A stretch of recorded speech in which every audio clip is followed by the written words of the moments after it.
So I'm a big believer that everything is energy, and that fruit gives you the highest form of energy, and that we're playing a game. Life is a game, and you have your soul that knows truth of how the game is set up, and everyone has this truth inside of them.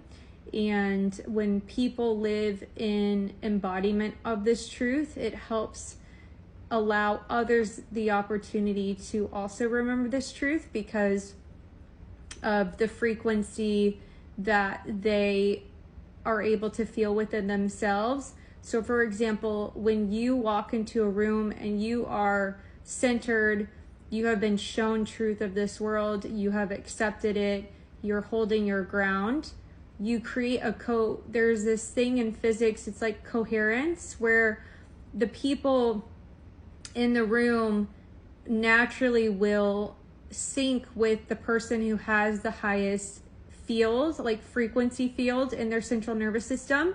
And then to apply this from a spiritual standpoint, it's almost like the negative kind of thought forms or entities that are attached to those people, when they're in your field, those entities can't attach to them.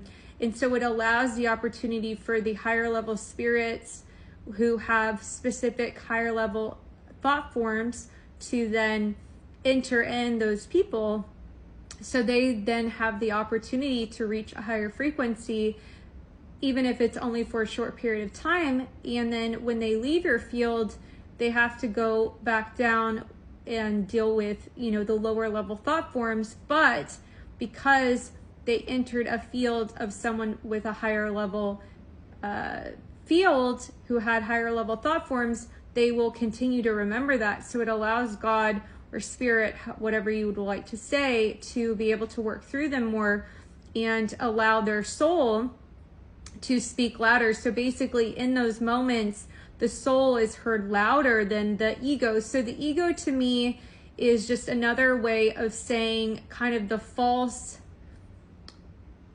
reality that is running. So for example, if you're like, we've all done this, but whether you're conscious of it or not is another story. So there are various scenarios or acts that are run unconsciously collectively, and all of us perform these acts.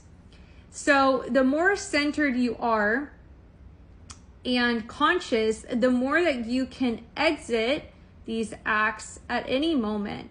So for example, with the holidays, everyone runs the same scripts of like, oh, I hope you have a good holiday, or how was your Thanksgiving, or yada, yada, yada. It's just a script. It's like an unconscious thing, like a filler for people to say, when in reality, a majority of the time, people don't really care, like how your holiday was. Like, they don't really care. Sometimes they do, but majority of the time, most of the time when you ask people things, you don't actually mean it. You really don't care. And so when you notice that this thought forms will come up in your mind and you're conscious of them, you can choose what to feed and what not to feed, and recognize that it's all kind of an act. And the more that you become authentic and neutral, the more that the acts cannot run in your presence. Like, you, by breaking the script and staying centered, you break the whole illusion and allow people the opportunity to run truth.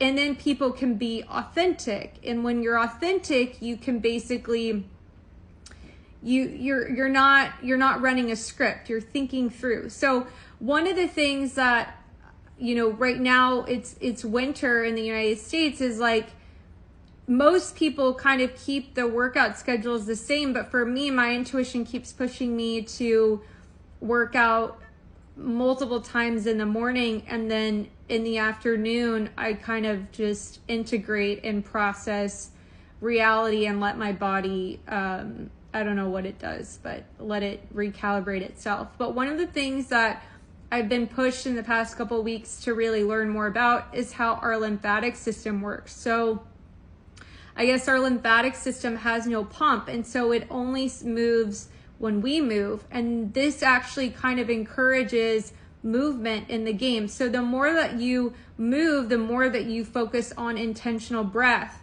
And breath is what moves energy in and out of your body.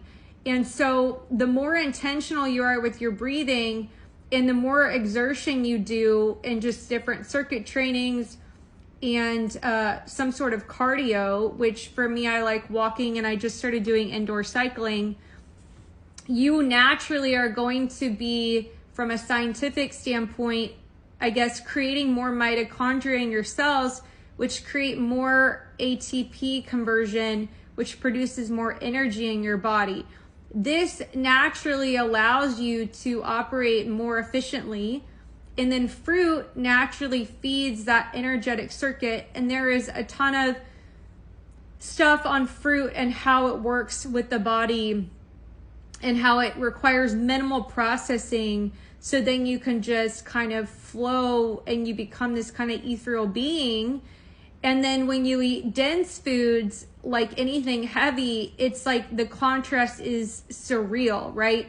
Whether it's processed foods, starchy foods, rice, all of this stuff creates inflammation in the gut. Meat. Now, I know people advocate for meat, but you have to remember we're playing a game. And so when your consciousness expands, what tasted good to you doesn't taste good anymore because your consciousness and your reality have shifted.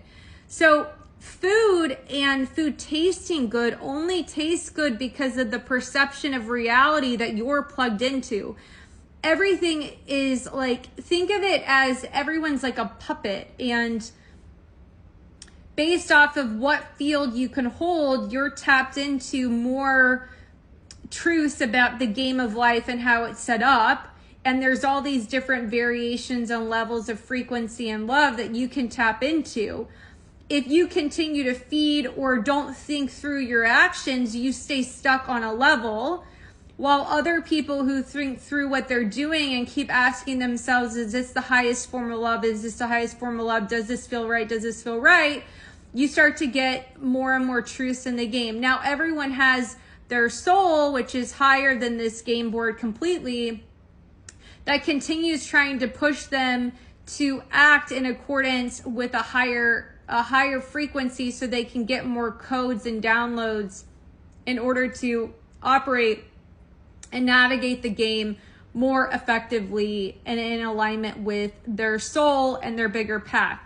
When you graduate from kind of a loop, you'll be able to watch the loop play out with no emotional attachment to it, almost like it's a movie running through you. And one of the things too, as you're playing, if you see clues, your soul is going to be like, pay attention, this is important. You need to start to become aware of that feeling, right? That feeling that tells you this is important, pay attention. And it happens multiple times throughout the day.